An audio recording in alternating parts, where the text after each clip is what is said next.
Assalamualaikum warahmatullahi wabarakatuh. Kami dari kelompok 3 yang beranggotakan saya Nurul Azizah dengan NIM 0306233179, Fajar Sidik Bangun dengan NIM 0306233149, Fadilatul Diflah dengan NIM 0306233213, Mahdini Dalimunte dengan NIM 0306233158. Selanjutnya akan masuk ke materi yang pertama yaitu konsep Pancasila sebagai ideologi negara. Materi kedua, pentingnya Pancasila sebagai ideologi negara. Materi ketiga, perbedaan ideologi Pancasila dengan ideologi lainnya. Kita akan masuk ke materi 1 yaitu dengan konsep Pancasila sebagai ideologi negara. 1. Nama ideologi berasal dari kata ideas dan logos. Istilah ideologi berasal dari kata idea, yang artinya gagasan, konsep, pengertian dasar, cita-cita, dan logos berarti ilmu. Pengertian ideologi secara umum adalah sekumpulan ide, gagasan, keyakinan, kepercayaan yang menyeluruh dan sistematik dalam bidang politik, sosial, ekonomi, kebudayaan, dan keagamaan. Pancasila sebagai ideologi mengandung pengertian bahwa Pancasila merupakan ajaran, gagasan, doktrin, teori, atau ilmu yang diyakini kebenarannya dan dijadikan pandangan hidup bangsa Indonesia serta menjadi petunjuk dalam menyelesaikan masalah yang dihadapi masyarakat, bangsa, dan negara Indonesia. Dengan demikian, ideologi Pancasila merupakan ajaran, doktrin, teori, atau ilmu tentang cita-cita atau ide bangsa Indonesia yang diyakini kebenarannya dan disusun secara sistematis serta diberi petunjuk dengan pelaksanaan yang jelas. Sebagaimana termaktub dalam pembukaan UUD 1945, Pancasila memenuhi syarat untuk disebut sebagai sebuah ideologi. Ini karena di dalam Pancasila terdapat ajaran, gagasan, dan doktrin bangsa Indonesia yang dipercaya kebenarannya, tersusun sistematis dan memberikan petunjuk pelaksanaannya. Selain itu pula, Pancasila memiliki peran sebagai ideologi terbuka. Dalam pengertian ini, ideologi Pancasila bersifat fleksibel dalam menghadapi perkembangan zaman dan dapat berinteraksi dengan berbagai kondisi tanpa harus merubah makna hakiki atau nilai yang terkandungnya. Sifat keterbukaan inilah yang cukup unik dalam menghadapi setiap perubahan masyarakat yang dinamis dan juga berubah modernitas yang tidak bisa dipungkiri kehadirannya. Pancasila sebagai ideologi negara merupakan sarana pemersatu masyarakat dan pengarah motivasi bangsa untuk mencapai cita-cita. Pentingnya Pancasila sebagai ideologi negara adalah untuk memperlihatkan peran ideologi sebagai penuntun moral dalam kehidupan berbangsa dan bernegara, sehingga ancaman-ancaman yang datang untuk negeri ini dapat dicegah dengan cepat. Sebab Pancasila merupakan ideologi yang terbuka bagi seluruh perkembangan zaman, sehingga apapun yang terjadi dalam perkembangan zaman harus sesuai dengan kaedah-kaedah yang berlaku atas dasar Pancasila. Pancasila sebagai ideologi bangsa dan negara merupakan suatu hasil penuangan atau pemikiran seseorang atau kelompok orang, dikarenakan Pancasila diangkat dari nilai-nilai adat istiadat, kebudayaan, serta nilai religius yang terdapat dalam pandangan hidup masyarakat Indonesia. Sehingga makna ideologi Pancasila bagi negara jelas, yakni sebagai keseluruhan pandangan, cita-cita, keyakinan, dan nilai-nilai bangsa Indonesia yang secara normatif perlu diimplementasikan dalam kehidupan nyata dalam bermasyarakat, berbangsa, dan bernegara. Dalam usaha untuk memahami dasar negara Indonesia yakni Pancasila, akan lebih jelas jika memahami ideologi-ideologi bangsa lain, lebih-lebih jika bangsa itu sedikit banyak turut menentukan baik perjalanan bangsa-bangsa di dunia pada umumnya maupun perjalanan bangsanya sendiri.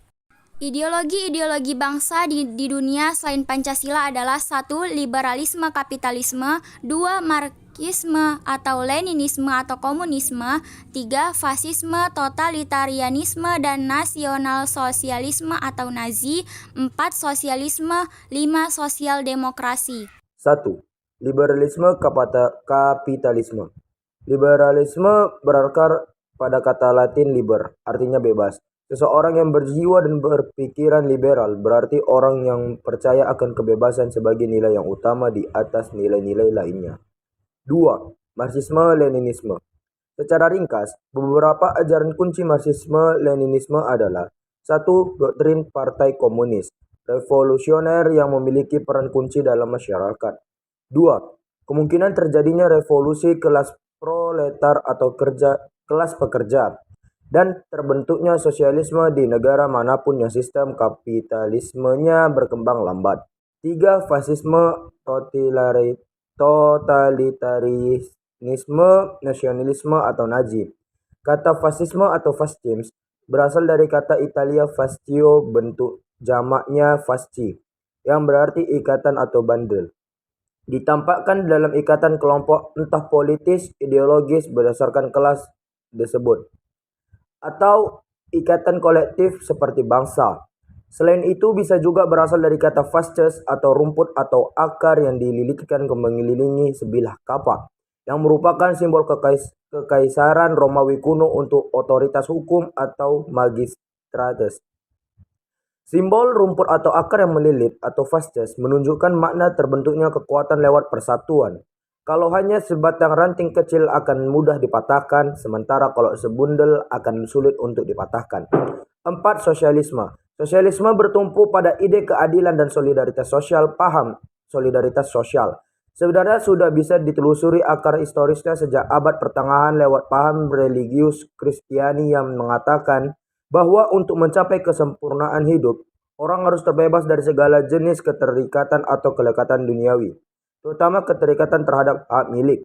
Gagasan kunci pelepasan diri dari kelekatan duniawi ini berkeyakinan bahwa hak milik pribadi sebagai sarana yang membuat manusia menjadi egois dan pada gilirannya menghancurkan keselarasan alami atau harmoni antara alam dan manusia. 5.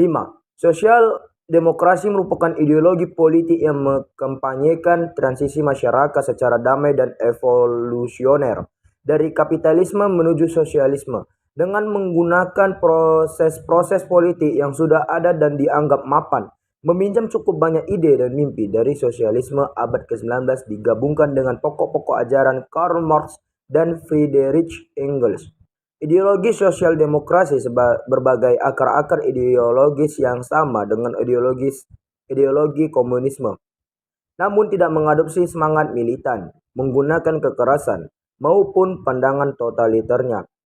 Ketangguhan Pancasila berkontestasi dengan ideologi-ideologi besar maupun alternatif tersebut, bukan hanya karena faktor internal ideologi itu sendiri, yaitu kebulatan dan keutuhannya yang mengagumkan, namun juga karena dukungan faktor eksternal, yaitu barisan penjaga ideologi Pancasila, baik yang formal seperti presiden dan jajaran kabinetnya, para penatar Pancasila lulusan Lemhanas RI, para guru dan dosen pengajar dan pendidik Pancasila, maupun informal seperti para tokoh agama, suku dan adat, serta komunitas warga di tingkat akar rumput yang tidak pernah mengenal kata menyerah dalam memperjuangkan penegakan keluhuran nilai-nilai Pancasila, alam hidup berbangsa dan bernegara sehari-hari.